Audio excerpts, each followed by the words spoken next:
I believe that they can. But the nameplates are on. This is SK Telecom T1. They were winning world championships when G2 were failing promotion to the EULCS at the time. So this is where Faker, Khan, the big names like Mata, earn their bacon, because this is a must-win best of one to join Team Liquid in the final. And the question will be answered, has the gap finally closed? If G2 win this, I say it has. Let's catch up with the draft. This is a pivot, different to what we've seen from previous games. TK, Nico, and Jace banned away by SK Telecom. Akali, Ryze, and Silas, the response from G2. So a very quick Jarvan locked in for Clint. You would imagine that the Galio increases in priority for G2, and they could very well put some focus on the Rek'Sai as well. We've seen that in the early game, it packs a powerful punch, and it was Jankos' most played champion during the playoffs of the LEC. So G2 going to make that pivot coming into Game 5. Gankable lanes have been all the talk of MSI recently, so finding CC to back up Rek'Sai or Jarvan is very important. Braum ripped away in recent games from SKT. Will be a very normal pick. Would it be Varus Braum as a duo? I'm wondering if the Kalista comes out here for Teddy, one of his best performing champions for him during this year, and so far he's yet to die on the champion. And his comfort might be shaken a bit after being involved in probably the big pivotal turning point of Game 4 with his teleport onto mid lane turret leading to eventual Baron that came through for SKT. But it's a little bit bold when there's not a Tahm Kench lane in sight to take the Kalista into. So Varus Braum for safety is the SKT choice. There's the Pyke cover coming out from G2. Oh, they lock it in! Oh, and we have no idea where the Pyke is going. It could be mid, it could be top. And once again, shout out to Countdown, where the discussion was who is the best Pyke on G2? We'll find out after this game. Remember, Galio could go mid lane. It's a possibility. That's here. true. And Caps is, of course, the self-proclaimed best Pyke player on the team. Had a chance to meet up with G2 when they were in Korea, and the biggest flare point question to get under their skin was to ask the squad, who's the best ex-champion? Yeah. Because everybody had an opinion, and Cap said he played all of them the best. So let's wait and see what actually shakes out. Well, with the Hecarim ban, this does suggest that the Pyke right now is looking to be a top lane pick. G2 want to create some chaos, and in Game 5, this is how they're going to do it. Fiora being taken away as well, very heavily suggesting that this Pyke will be going into the top lane. Have SKT prepared? Do they have an answer for this Pyke? Look, the Morgana ban coming out as well. They're saying, what if they try to do fill, or funnel rather? We want to deny that option. Small answer and small thing to consider is that SKT have not banned Pyke this series, so theoretically, that should come with some semblance of an answer, but this Pyke could go anywhere, and I'm sure that's reigning supreme. You want to continue that flexibility. This Syndra could be bot lane I think that Syndra's in the bot lane. I genuinely believe that Syndra is in the bot lane for Perkz. In Game 5, when the chips are down and when you need to bring something big out, why not put Perkz back on the mid lane role that he managed to challenge Faker with back in 2017? Oh, let's see if this works out. SK Telecom now have to start piecing together what this composition is going to look like. Cannon will be locked in for Khan in the top lane, and Faker is potentially and confirming a Game 5 LeBlanc. For anybody that is a long-time viewer, will remember Morgana into a Faker's LeBlanc many, many moons ago. And the response now is Lissandra. And that is definitely going to be into the LeBlanc. That part is under no review. That means Perkz will most likely be on the bot lane Syndra. Again, there is the flexibilities there, but the roles starting to come together. The top lane Pyke is back. SKT, very, very standard stuff, but with some good agency for the LeBlanc to roam around. G2 want this to be a chaos game through and through. I feel like the SKT are so happy with their draft. They have such a strong 2v2 jungle with the LeBlanc and the Jarvan. They should have priority up towards the top side of the map. And I'll be honest, I don't know how Syndra Galio does against Varus Braum. What? Call yourself an analyst. So we'll have to see how that one plays out, but they should have a lot of options in the early game. And as we said multiple times, the early game has decided how these games play out. So I feel like even with all this craziness coming out from G2, SKT on paper look like to be in the favorable position. And here's my respect point to G2. If both teams come away from a draft, G2 and their opponent, and they both feel good about it, I'm more worried about G2 feeling good about their draft because their ceiling and the chaos and unpredictability it heralds is terrifying. I agree. The G2 variance between their best games and their worst games substantially larger than G2's. At the beginning of this tournament, we started putting teams into buckets. The methodical, controlled teams and the explosive, chaotic ones.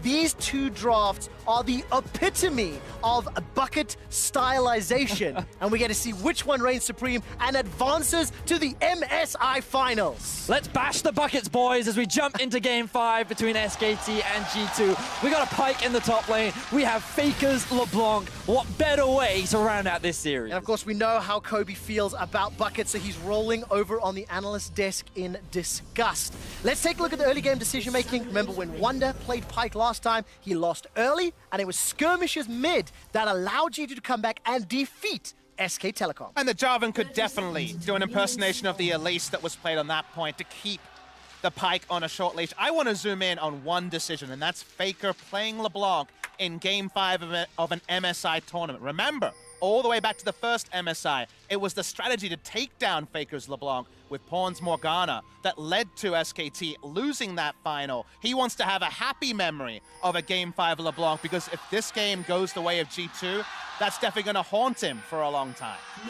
Super quick stats for you. LeBlanc, as you mentioned, very well proficient on the champion. He's undefeated in 2019, 5 games played, 5 wins to his name. The last time Perkz played Syndra was against the Afrika Freaks at Worlds last year. Wait, what role was he in again? There was some beautiful irony to that, and now he's running the Electrocute Syndra bot lane with Mickey's Galley. And I love that you mentioned that quick shot because that has to be my next big point.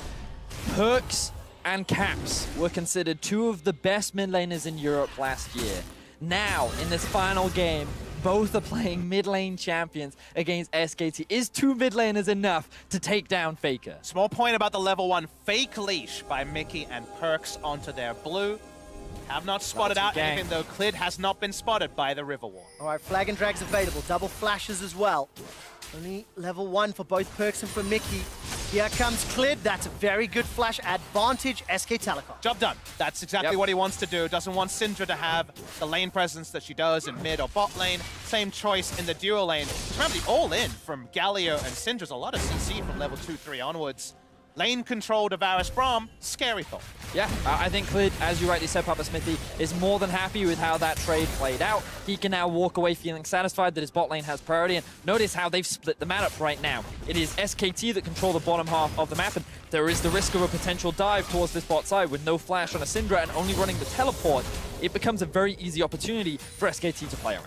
Oh, very difficult with the taunt and scatter the weak stun, so execution is important for SK Telecom, but if there was a team that you believe could pull off that execution, this would be the squad. Blue buff was stolen there by Clid, as Jankos will clear out the scuttle on top. And it's kind of got a vertical jungle feel about it. As you can see, the top lane, Wonder pushing into Khan. So we still have to keep our eyes on Clid, but we also want to draw attention to the Pyke in the top lane. Notice that at these early levels, he's not actually struggling. He's managed to get to level 3 very safely. He knows that his jungler's on the top side, so he has the potential to play a little bit more aggressively. And the one thing that we learned from when the last time these two teams played was what Pyke is exceptional at is actually setting up for ganks. The amount of crowd control that he provides, and combined with the damage from the Rek'Sai, means that if Khan makes that slight overstep or if he misuses his abilities, he is primed and ready to get sunk to the deep depths. And while you think of Kennen as a burst champion as the game goes on, as that's actually in the mid lane. Oh, Flag and Drag under the tower, but the W from Caps might be enough. The Claw of Doom keeps Caps away from it,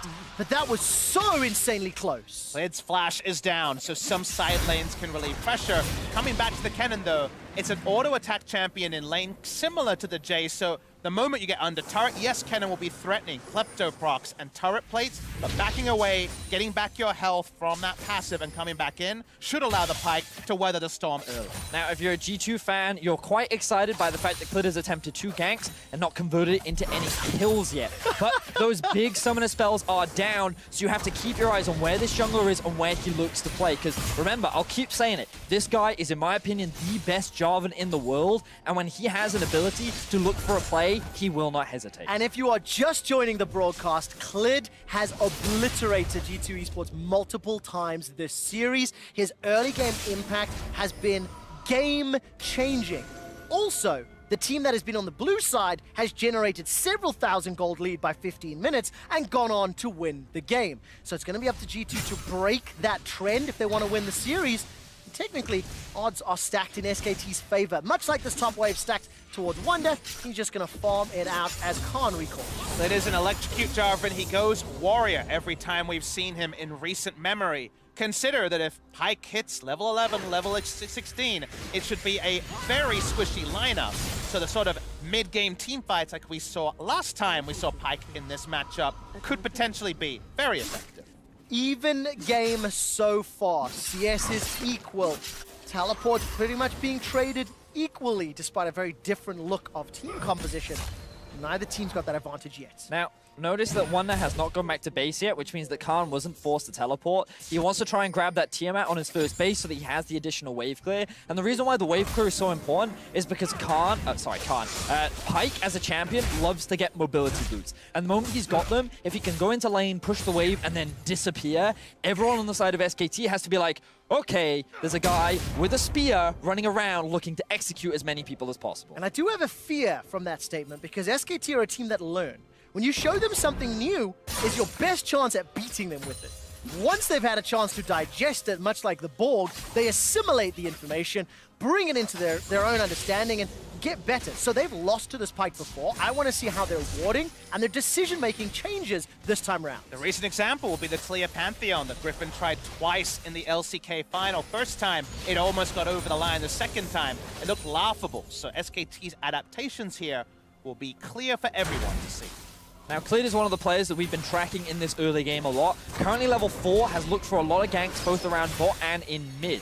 Meanwhile, Jankos has been steadily farming away and has now hit level 5 as Wonder looks for his first roam. Caps now level 6. All right, Bone Skewer, maybe. It can obviously synergize so effectively with all of the CC sitting on the side of G2 Esports. Teleport, I can see, was used by Perks into the bottom lane. Wonder obviously going to use that mobility to potentially help out. He was going top, now come back down. Faker gets knocked up from the Unburrow, but look at the teleports here from SK Telecom. Khan is going to be helping out. Caps is going low. Unburrow once again. Clid is the first target. Depth from the low. That's going to be first, but the latest of the series. Everybody's in the jungle. Caps goes down into 1-for-1. Now Mata's in trouble. Summoning heal will buy time. Slicing Maelstrom is flashed away from defensively. G2 Esports won't find a Bone Skewer. They won't find the follow-up CC. It's a 1-for-1. Let's pack up and leave the lanes at 7 minutes. 5v5s, why not? It goes 1-for-1.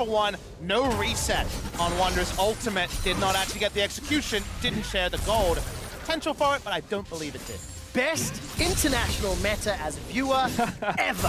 Oh, it's 7 minutes in, 10 people at the red button. It certainly is. Quick shot. You already commented on the stat, and we see it once again. Latest first blood of the series, and it goes in the hands of Wonder's Pyke. You're right, he didn't find the execution. The point of the ultimate was to just get that additional damage down so they could find that initial kill onto Clid. Faker gets knocked up, and at this point you think he's going to get locked down, but they know that Mata and Teddy are on their way. Teddy gets chunked out by Perks, who's looking to try and find that kill. No level 6 means he can't execute him.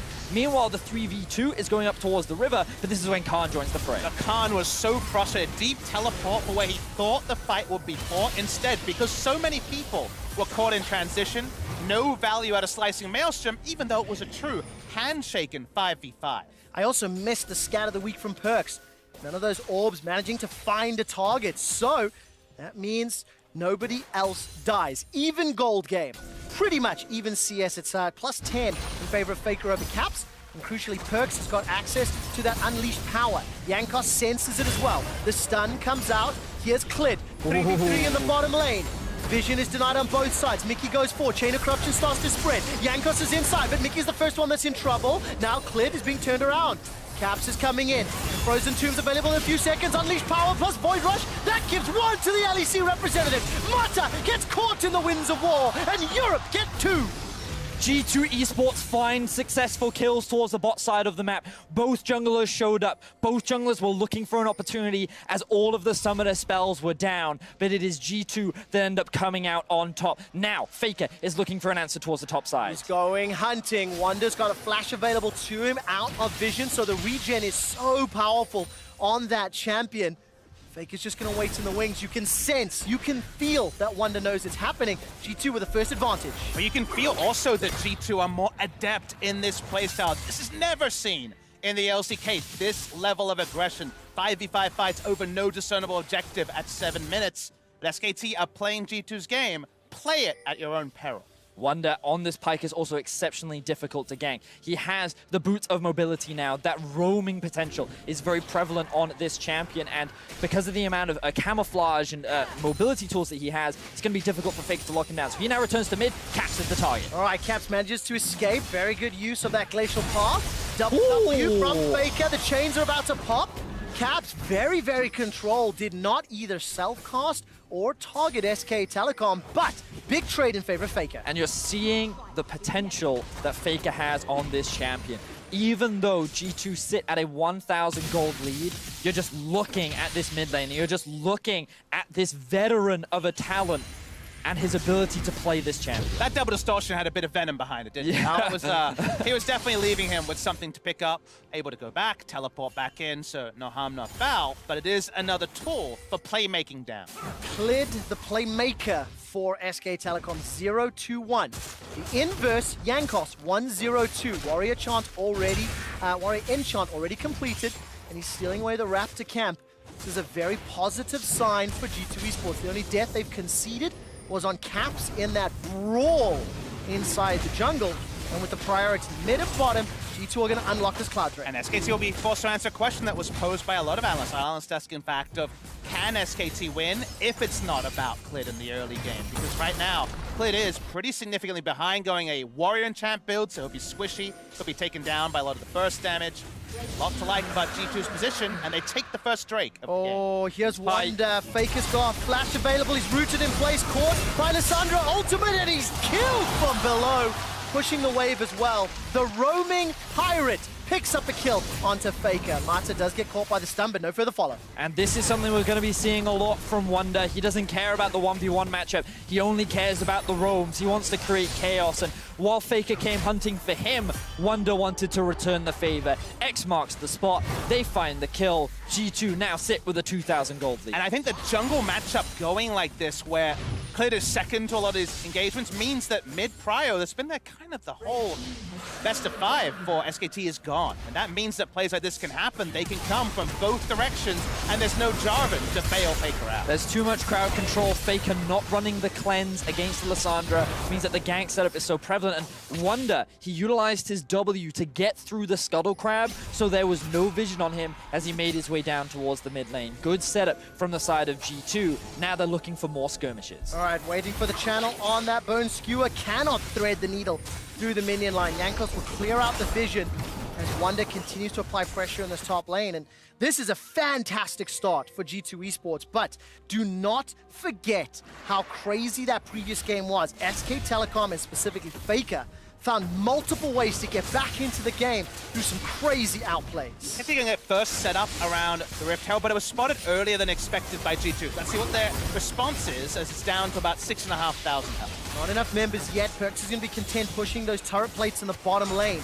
Rift Herald conceded here by G2 Esports, as it's just before 14 minutes. It is nearly a 3,000 gold lead, and Tower First Blood bonus will go to Perks. But obviously the Rift Herald counter push will help out SKT. We'll get solo gold onto the Varus, you would imagine. Klid could follow it in, but I don't think it's worth at this point. It's kind of going to be a Cataclysm and a Prayer, not much more to respond as this more damage-centric Jarvan build. Mid lane. All right, Faker gets caught up by the Bone Skewer. Insta-cast by Cap. 1, 2 dunks for Wonder. He's 4 and 0. It is at the cost of Caps' life, but Khan's able to escape Scat of the Week and the Bone Skewer. That was by such a close margin. The tower is still alive, though. Here comes Khan, slicing Maelstrom available. Unleash power from Perks. He's in trouble, going low. Mickey uses the ultimate to jump down. Wonder's unstoppable. 5 and 0 on the Pike. G2 Esports are up 4,000 gold, and they may not be done sieging the towers. SKT are doing what they can to find advantages elsewhere on the map, but G2 are just saying, unfortunately, you either fight us or you die. And in either situation, it is G2 who are coming out on top. They don't care about losing these objectives. They don't care about losing these towers. All they care about is finding those executions and killing SKT. They got a 5-kill Pike after this replay roll is done, sharing gold as well. Wombo combo that Faker knows only too well multiple times this game. Khan tries to walk down the lane and join, doesn't make much happen. Hood is smart, he actually clears out the wave, and that's why Perks almost died largely to turret aggro. But it's too little, too late, and now the gold lead extends to 4,500 for G2. And this is a situation where SKT, they're now going through the pages of the playbook, and they're saying, what options do we have? What are our answers? How do we come back? They do have a decent pick competition. If they can find targets out of position, then that is their opportunity to come back. But unfortunately for them, G2 never seem to be alone. There always seem to be 2 or 3 members primed and ready to answer any potential play. I'm sure if you asked SKT right now, they put their faith in 5v5s, but there may never be one. And speaking of lack of 5v5s, here's a skirmish. All right, good sidestep by Faker. Mickey's going to take this blast cone over the wall. Decides not to, in fact. If Wonder had hit that Q, you have to feel something would have happened. He's got the Ghost Blade as well as Tiamat and Moby Boots, and he's got a level advantage over Faker. Now Klitz, his recall just finished. Charge up the Q, finds the tag. I was waiting for Wonder to go in, but he chose not. Yeah, he's not going to overcommit against Faker. He's still Faker still has the W and ultimate to get him out to safety, so Wonder chooses not to commit. Instead, he's going fishing. He's looking for whoever he can find, and Perks is the target. All right, Perks still has flash available to him. Throws out the ultimate. That's the hourglass used by Khan. Chain of Corruption catches one. That's a kill into Yankos already. Advantage SKT. LCK are turning this one around. Despite the 5,000 gold deficit, they've got enough now to turn the pressure back onto G2 Esports. G2 couldn't actually get in the fight and actually have Wonder play a role, and Caps might actually be caught in transition. All right, let's find out what he can do. Caps is going to use the claw to get to safety. Still gets rooted in place by Faker's chains. He's sitting on the flash as well. Can self-cost the ultimate if needed to buy some time. Wonder now can hop over the wall and get a multi-man stun. Decides against it, but SKT, they didn't overchase. So this is SKT finding the picks that they need. G2 got a little too overzealous, and SKT were very quick to punish. Loved the flanking teleport coming out from Faker to cut off the escape route of 2 of the G2 members, allowing them to find some kills, potentially find some shutdowns, and work their way back into this game. The picks are nice. They slow down the game, but remember, if Wonder's involved, the picks are getting double duty, and they're not actually moving the map state very much. They still don't control their own red side jungle. They just have implied control of their blue side jungle. So right now, it's just some answering gold, and even then, G2 grows stronger. As you rightly said, Papa Smithy, G2 are looking very good right now. You can see they're nearing completion on their second items, and Wonder is so terrifying at this point, especially when the map comes dark. If the observers have an opportunity to just toggle the SKT vision, we'll be able to see what they're working with right now. You see Wonder right now, but look at how much of the map that you don't see him. And even then, if you don't have control wards, you're not going to spot him out. He is constantly looking for picks, and he is looking to skewer any SKT member that walks in his path. Unbelievable start to this game. 4,000 gold up. G2 Esports, the last time this happened, they were on the red side against RNG at Worlds last year, and G2 were able to win that series. The expectations, the anticipation, and plays like this is what's allowing SKT back into the game. See 3 people way over the wall, but the decisive engage to kill Rek'Sai means that Wonder is only a watcher during this particular fight. They can chase 4v1, 3v1 onto further picks, so no value from Wonder. He needs someone else to start, and he's the cleaner. Yeah, and I mean, SKT have proven already in Game 4 that if you give them just an inch, they will take a mile. They're not a team that you can just assume will just concede areas of the map. They've proven multiple times that they will fight you, they will not give up this game, and Faker wants to return to that final stage, so he will do everything in his power to turn this game around. And all of a sudden, Faker is in a little bit of trouble. Unleash power from Perks. He's almost back to his solo killing ways onto Faker. Prey Seeker from Jankos actually goes the other direction, trying to spot out the clones. A lot of members of SKT coming around. But again, there is just some beautiful irony in Perks on Syndra, almost solo killing Faker. There's a matchup that we saw in the finals in 2017, G2 and Europe, on the precipice of making history.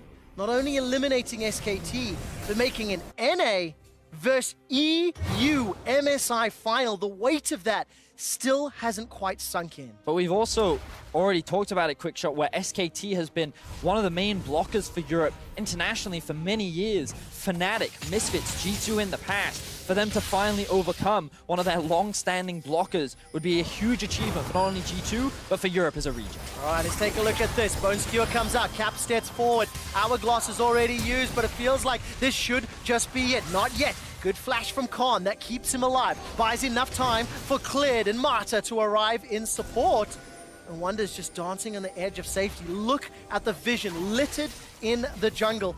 G2 Esports can't even play around Baron because it hasn't spawned yet. And that's actually the point I wanted to get to, is SKT can only reinforce Kennen because Baron hasn't spawned yet. They can afford to send multiple members bot side and not just have the Baron rush down. So important to look towards the timer. The Baron spawns. Wait to see what it means. You'll notice now that Khan has been slowly and steadily farming off in the side lane. He's actually managed to build a CS advantage and is matching Wonder in levels. He's still very strong on this Kennen, and even though there's an 800 gold deficit, it definitely doesn't feel like that. The biggest disparities are coming between the bot and mid lane, and the jungle in particular, between the two teams. And one of the things that I can't get out of my head is when a skirmish style of game takes place, SK Telecom do not perform well. When I think of the games they've struggled in, it's these kind of scrappier types of games where split-second decisions